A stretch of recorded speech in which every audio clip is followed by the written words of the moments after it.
Okay, the next separation method that we are going to look at is when we separate two liquids that mix well.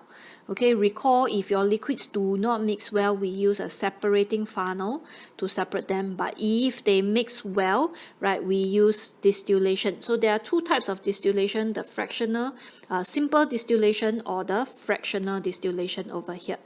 Okay, so distillation essentially the setup is we have a round bottom flask, right? The two liquids that mix well, we put it inside, and then there will be a thermometer connected. Okay, this thermometer must be placed at the bulb of the condenser over here.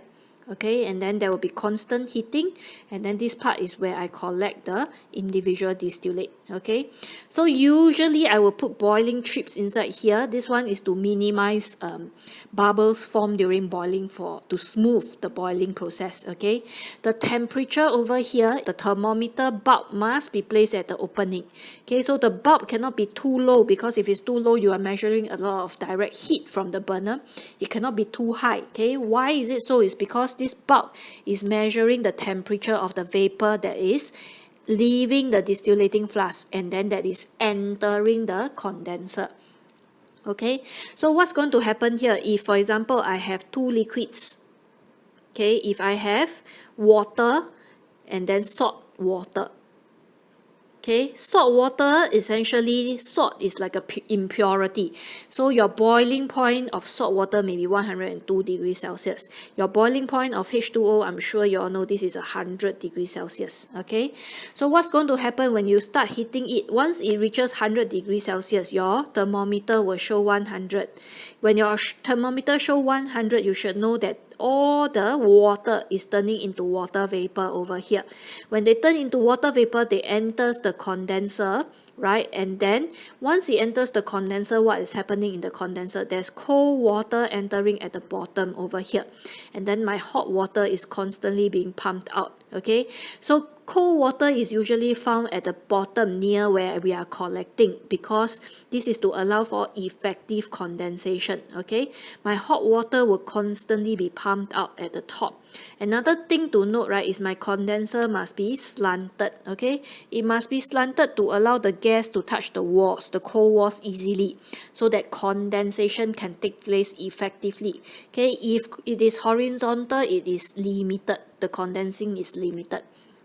Okay, we must know this, the cold water coming in must be at the bottom, and then this is to allow for effective condensation. Okay, your hot water will be constantly pumped out from the top.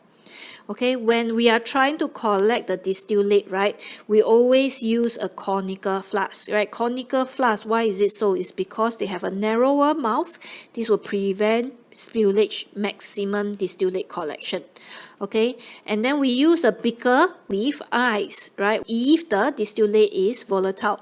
So for example, alcohol is a very common volatile solvent. Okay, volatile means it turns into gas very easily. So alcohol turns into gas very easily. I use ice, right, to ensure that the distillate does not turn back into gas. Okay, so what's going to happen, right? All my 100 degrees, my water will collect as distillate. After all your water is collected as distillate, your temperature over here will start to rise again. So when it goes up to 101, 102 degrees Celsius, once it hit 102 degrees Celsius, which is the boiling point of your salt water, all the salt water that's left behind here will start to boil. When it boils, it will enter the condenser again, right? I know it's 102 degrees because your thermometer will show 102 degrees. It will touch the condenser, change a conical flask, use a new conical flask to collect the salt water in this case. Okay, the difference between your simple distillation and your fractional distillation will be this whole column called the fractional column. Okay, so your fractional column or the fractionating column, right, inside there are glass beads. Okay, these glass beads, what do? They provide a surface area for a higher boiling point vapor to condense and fall back as liquid. Okay, so what happens? Sometimes your boiling point can get very close, and then because it is constant heating over here, maybe because of evaporation, even though here shows 100 degrees Celsius, some of my 102, maybe because of evaporation, will actually become gas. But when they become gas, they don't enter the condenser because it's not their boiling point yet. So they touch all these glass beads, right? And then they will condense back over here. So my salt water with 102 degrees will condense back over here, right? And then only the 100 degrees can enter the condenser to be collected here. Okay, so fractionating column, what do they have? They have glass bead inside. This glass beads as a surface area to allow the liquid to condense back and to fall back if it haven't reached their boiling point.